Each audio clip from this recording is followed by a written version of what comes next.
brand is something that arrives in the room before you do and stays when you leave. So what that feels like, looks like, and it really, at the end of the day, your brand is the promise you make to the world about what you stand for and how you articulate that. And the goal is for it to be congruent, right? Because to Andre's point, I like to say it's not just about, the saying, it's not about what you know, but who you know, but it's about who knows you and how do they know you. Do they know you for being obnoxious? Do they know you for being a hard worker? Do they know you for being a one-upper? Do they know you for being contentious? What do they know you for, and how does that piece of you show up in every area of your life? So the goal is not to have a brand here and a brand here.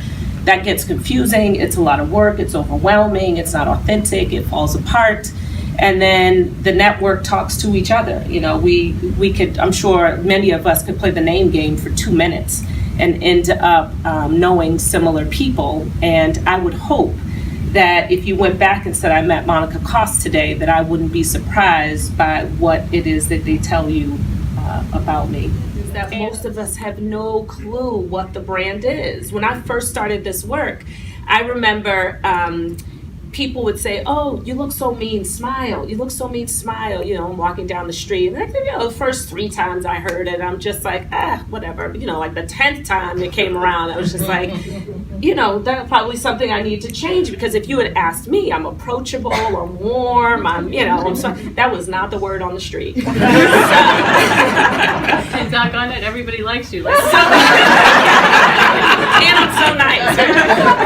And so what I figured out was that my resting face was a bit of a scowl. And what I had to decide is if that was something that I wanted to change. And absolutely. And I went through this silly exercise in the mirror. And now I smile when I enter a room.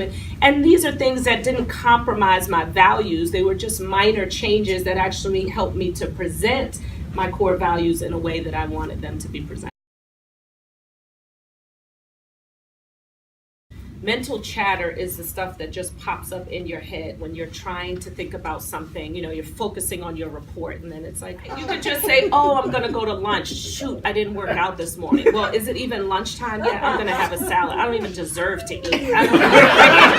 85% of our mental chatter is not constructive. 85% of our mental chatter is something that tells us we can't, or we shouldn't, or we're not good enough.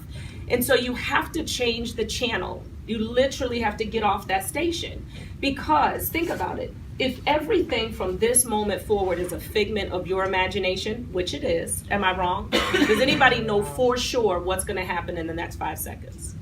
Not a person, right? If it's a figment of your imagination anyway, then why not tell yourself a better story?